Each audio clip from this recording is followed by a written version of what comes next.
துபாயிலே ஃபேமஸான Dubai frame. இப்போ Dubai ஃப்ரேம்ன்றா துபாய்க்கு அடையாளமாக இறக்கி செல்ல போன கிட்டத்தட்ட. ஸோ அதுக்கு போகிற எப்படின்னு பார்ப்போமா?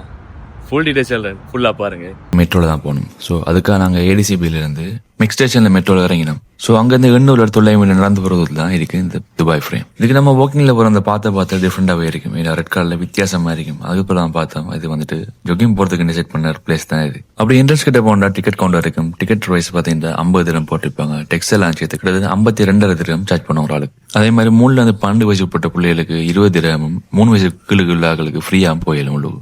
எடுத்து டிக்கெட் எடுத்து உள்ளே போய் பார்த்தோம். பெரிய கிரவுண்ட் இருந்துச்சு லைன்ல. அப்படியே உள்ளே போன ரிசப்ஷன் ஏரியால பெரிய போட்டோ அடிக்கிற இடம் ஒன்று இருக்கு. அதுக்கு ஃப்ரீயா அடித்தாரோன்னு நினைச்சா உள்ளே போனோம். பார்த்தா ஒரு கையில காடை தந்தது. கடைசியில காசின சொன்னானுங்க.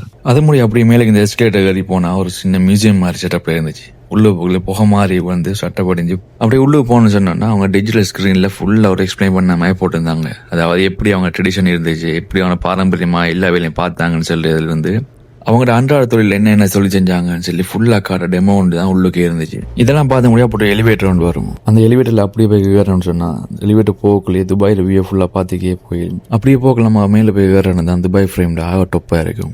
அதில் போனால் துபாயோட ஃபுல் வியூவாக பார்க்கணும். வலது பக்கம் சரி, இடது பக்கம் சரி. வலது பக்கம் பார்க்கக்குள்ள துபாயோட புர்ஜ் கலிஃபாலேருந்து எமிரேட்ஸ்ல இருந்து ஃபுல் வியூவாக பார்க்கணும். அதே மாதிரி இடது பக்கம் பார்க்கக்குள்ள மற்ற வியூ எல்லாம் பார்க்கணும். மற்ற சிட்டியோட வியூ, ஹார்பர் வியூ எல்லாம். என்கிட்ட காப்பி நான் சொல்லுவேன், துபாய் ஃப்ரேம்ல ஹைலைட்டை இந்த கிளாஸுக்கு மேலே நடக்குது.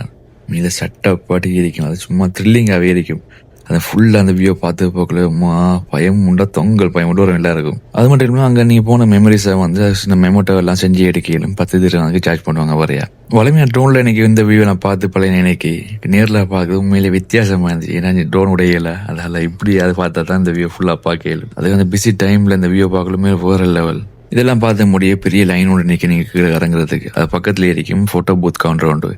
மேலுக்கு எடுத்த போட்டோ எல்லாம் அங்கே இதே காசு கொடுத்து வாங்கிடும். அதே முடிய கீழுக்கு போக 2050 துபாய் எப்படி இருக்கும் சும்மா ஒரு இமேஜினரியா ஒரு இடம் முடிச்சு பண்ணி வச்சுப்போம். அதில் ஃபுல்லா டிஸ்பிளேல ஃபுல்லா காட்டுவோம் எப்படி இருக்குன்னு சொல்லி. அப்படி ஆக்களுக்கு வந்து துபாய் ஃப்ரேமோட மெமரிஸான கிஃப்ட் எல்லாம் வாங்கிறதுக்கு இடம் செட் பண்ணிப்பாங்க. அதில் விரும்பினதை வாங்கிட்டு அப்படியே போக வேண்டியதான்.